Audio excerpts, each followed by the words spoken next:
The Clippers have traveled to that dystopian hellhole known as Minnesota with a chance to reach the NBA playoffs on the line. Meanwhile, the Lakers, man, their players are trying to like push clouds over this beautiful day here. You know, it's just annoying as hell. You're out. We don't like it any more than you do. Just go away. I mean, for Pete's sake, the only one who's not complaining is the coach, and he lost his job.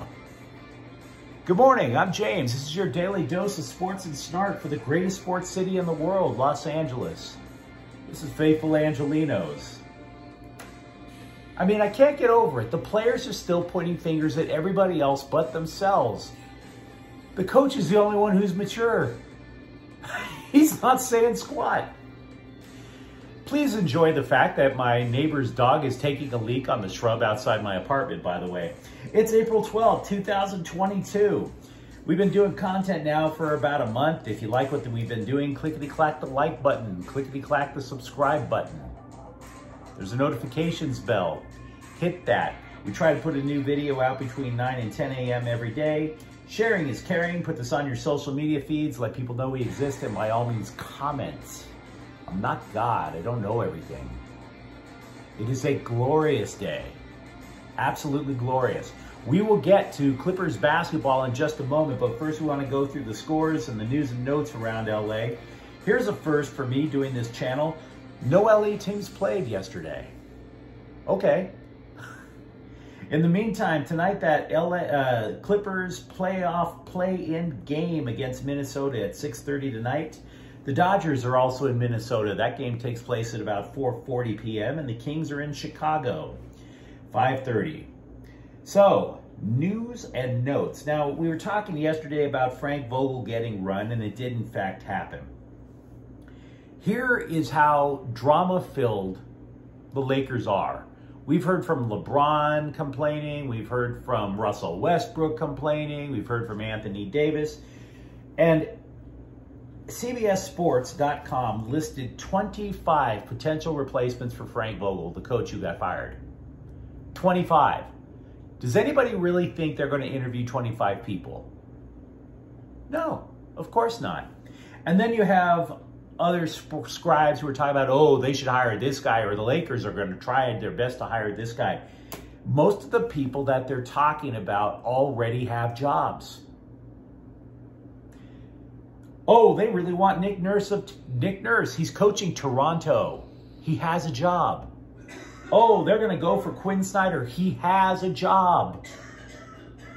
You think the Lakers are going to pay through the nose to the Raptors or the Jazz so they can have the chance to yank their coach away? Of course not. Oh, they should go get Doc Rivers, says Bill Plaschke. You're telling me that the Lakers are going to hire a former Celtics coach? Get the hell out of here. Stop it. Stop it. What do we know about the Lakers and their hiring practices? Well, they like to stay in-house when they can because they want to go on the cheap. Kurt Rambis, Luke Walton, Byron Scott. Now, I'm skeptical of that because those guys come in when the Lakers are rebuilding. The Lakers are not in rebuilding mode. They also like to go after proven winners. Phil Jackson comes to mind. Rudy Tomjanovich comes to mind. Well, they're not going to get either of those guys. So this is not a prediction, but it's a thought.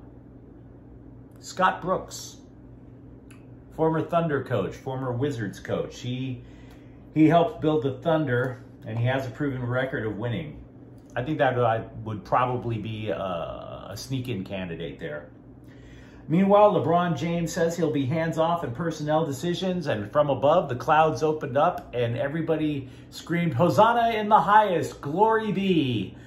King James is no longer going to be involved in personnel decisions. Thank God. Seriously. The Kings, meanwhile, Drew Doughty, defenseman, franchise linchpin, surgery to his left wrist, so even if the Kings make the playoffs, he's not playing. Kind of sucks for him. I like Drew Doughty. He plays with a lot of attitude. Surefire Hall of Famer. WNBA, the Sparks. I actually had a WNBA take yesterday, and that was a first for this show, which I'm sure caught everybody off guard. I realize what I'm about to say is kind of unfortunate, but if you think about it, the only people that most of us really know in the WNBA is the poor lady who's in the prison in Russia. And even I have to think to remember her name is Brittany Griner. I'm sorry. I don't want to hate on the WNBA. It's just not that entertaining. Meanwhile, the draft was held yesterday. The Sparks took a guard, Ray Burrow from Tennessee. From what I understand, she had a knee injury last year, but if she's healthy, she could be a difference maker really quickly. The Sparks, over the offseason, they rebuilt their front court. USC basketball. Drew Peterson has entered the NBA draft. Both he and Isaiah Mobley have the option to return if they don't like their chances of getting drafted that well. So if that happens, 2 of the 3 top scorers from the Trojans are gone. And in addition to that, the only returning starter from last year's team would be Boogie Ellis. The Trojans are going to tumble next year if that holds true. So let's talk about the Clippers and the Minnesota Timberwolves. Tonight's play-in game. The winner will automatically advance to the playoffs and they will face the Memphis Grizzlies. The loser will have to face another play-in game. That will be the winner of Spurs Pelicans. The winner of that gets the 8th spot, where they will get summarily embarrassed by the Phoenix Suns. Clippers won the season series 3-1. Clippers on a 5-game winning streak. And what the press is trying to say is, ooh, goodness me, this is Patrick Beverley versus the Clippers. And I'm so sick and tired of hearing that storyline. Former player playing, it's tired. It's played out. Stop it. Just stop. Because Patrick Beverley, while a good player, is not going to be the key to the game tonight, in my opinion, which we will get to in a moment. Before we get to what should be the keys in the game, let's just basically go through what the Clippers have, what the Timberwolves have, and just make a decision from there. Now let's start with the Clippers. Credit to the Clippers, they haven't had Kawhi Leonard all year. And unlike the Lakers, they basically solidified around it. They basically played as hard as they could. Can't really say that about the Lakers when they didn't have Anthony Davis. Paul George also missed a big chunk of the season. He came back. He's acting like a top point guard, a facilitator type, the type of things that you would hear about players who are forwards but can ball handle well, right? Your Lamar Odoms, certainly your LeBron Jameses. The Clippers, the scoring, they get a lot of it now from Reggie Jackson with Kawhi Leonard on the sideline, and they also theoretically have Patrick Beverley's replacement as a defensive guard with Terrence Mann. So no, credit due to the Clippers.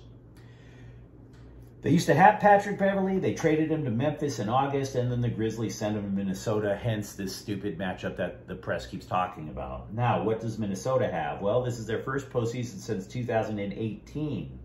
You might recognize a couple of names in the lineup. D'Angelo Russell, drafted by the Lakers back in the day. We did mention Patrick Beverley. Anthony Edwards was the #1 overall pick in 2020. And Jared Vanderbilt, and of course, a center you probably have heard of, Karl Anthony Towns. This is what we know about how the Timberwolves play. They shoot threes. Lots of threes, okay? Their percentage doesn't lead the NBA, but the number of threes attempted, they lead the NBA, and the number of threes made, they made the NBA. That was a conscious decision by Coach Chris Finch, that was his philosophy when he was an assistant in Toronto. Now, Clippers player Norman Powell played under Finch when he was in Toronto, and he refers to Finch as brilliant. So this was done on purpose, okay?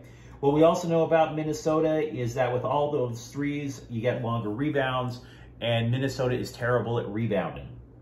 But they were the #6 overall offense in the league. So, what do the Clippers have to do, and what do the T-Wolves have to do to win tonight's game? These are my opinions. You tell me if I'm wrong. If I'm the Timberwolves, what I do is I do something similar to what Pat Riley used to do with the Lakers. When the playoffs came around, he did not trust his bench. Maybe he would bring in one player from the bench, but by and large, he went with the starting 5 and stuck with them through thick and thin. Why does this matter?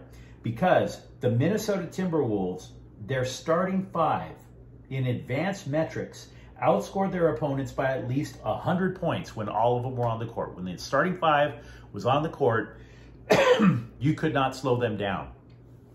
They just buried you in points. So if I'm the T-Wolves, that's what I do. I take no chances.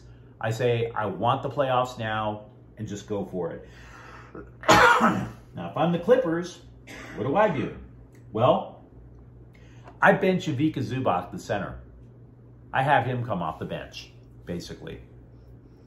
Now, I'm not trying to say the kid sucks. What I am trying to tell you is that if the Timberwolves all shoot threes all the time, that includes center Karl Anthony Towns. Therefore, you don't necessarily need a defensive post presence, which Zubac is. And that also means that he would be asking your starting center to run all over the place because Karl Anthony Towns is also going to play on the arc. Why would you tire him out that way? He'd lose effectiveness very quickly. He would draw cheap fouls. So no, what I would do if I were the Clippers is I would strongly consider going with a small ball lineup. And I would rotate the defenders on Karl Anthony Towns. Hell, I'd put Paul George on Karl Anthony Towns if you think about it. Paul George does play defense pretty well. So yeah, what I would do is I would do that because you don't need the height for the rebounding as badly. I would consider, I'm going to name 6 players. I would choose 5 from the following 6. Paul George, Nicholas Batum, Norman Powell, mentioned earlier, Marcus Morris, Robert Covington, and yes, the defensive replacement for Patrick Beverley, Terrence Mann. Because once you get those rebounds, those long rebounds, because nobody's in the post, you turn around and run like hell.